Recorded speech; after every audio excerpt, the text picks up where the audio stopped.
Hi everybody, thank you for watching my video on physics. Today our discussion is on measuring the specific heat capacity of a liquid. In this video, you will learn the basic techniques in measuring the specific heat capacity of water using standard equipments in a school laboratory. We shall also emphasize on the precautions in order to reduce the experimental errors. Let's recall that specific heat capacity is used to describe a substance rather than an object. Therefore, even though we put water into a cup, we are not talking about the specific heat capacity of the cup of water. Instead, we are measuring the specific heat capacity of water in general. Also, we call that specific heat capacity is the energy required to increase per unit mass of the substance per unit temperature. Instead of using exactly 1 kilogram of water and raising the temperature by exactly 1 degree Celsius, we shall use an arbitrary mass m and an arbitrary temperature y delta t. Together with the heat supply Q, the specific heat capacity will be calculated using the formula C equal to Q divided by m divided by delta t. In other words, we need to measure three quantities: heat supplied Q, mass of water m, and the temperature change delta t. After collecting this data, we can apply our formula to calculate our specific heat capacity. We shall use a joulemeter to measure the heat transfer Q. The apparatus are listed as follows: a power supply, a joulemeter, an immersion heater, a polystyrene cup with a lid, a thermometer, a stirrer, an electronic balance, and some water.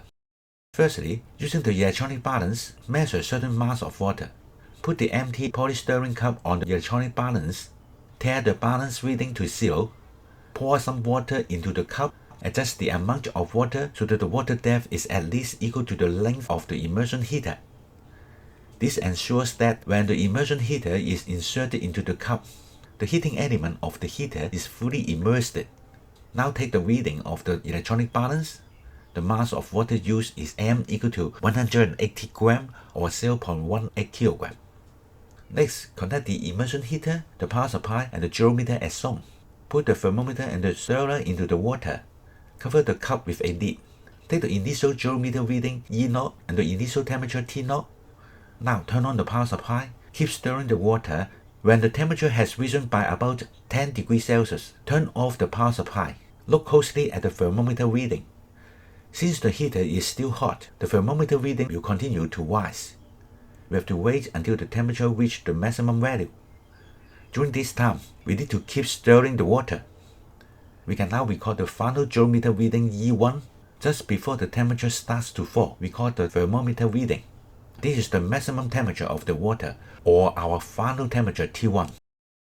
The energy supply Q is E1 minus E0, that is 89,470 minus 78,400 equal to 11,070 joule.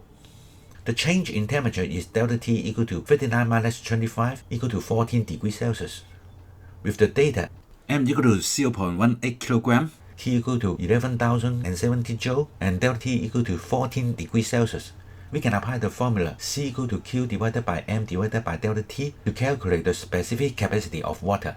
The result is C equal to 11070 divided by 0.18 divided by 14 equal to 4,393 joule per kilogram per degree Celsius. Note that the result is higher than the standard value of 4,200 joule per kilogram per degree Celsius. This is reasonable because it is inevitable that some heat will be lost to the surroundings. And energy is needed to raise the temperature of the heater itself, the thermometer, and the stirrer. Also note that if we do not cover the cup with a lid, or if we do not use a polystyrene cup, the heat supply Q will be more. For example, the heat supplied may be as high as 12,600 joule, and the calculated specific heat capacity may be as high as 5,000 joule per kilogram per degree Celsius, which is much higher than the standard value. In summary, you have learned how to measure the specific heat capacity of water using standard equipment in a laboratory. Several points we need to note in this experiment. Firstly, we need to use a container with a small heat capacity and make of good insulating material. This reduces heat loss to the surroundings. Polystyrene cup with a lid is used.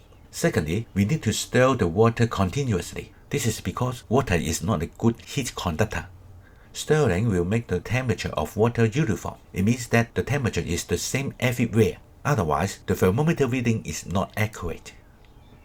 Finally, after switching off the power supply, the experiment is not finished and we should not take the thermometer reading immediately. Instead, we have to wait until the temperature reaches the maximum value, that is, when it starts to fall. The maximum temperature is then our final temperature. Even though all the above precautions have been taken, there is heat loss to the surrounding, and heat must be supplied to the stirrer, the thermometer, and the heater itself. In almost all experiments, using the heating method to measure the specific heat capacity, heat loss to the surrounding is inevitable, and the final result is invariably greater than the standard value. Questions for discussion. If you do not have a joule meter, how can you measure the heat supplied to the water? Be the first to write your answer in the comments below. You are also welcome to comment on the answers of other people. I hope this video can help you understand more about the experimental details in measuring the specific heat capacity of water. Thank you for watching.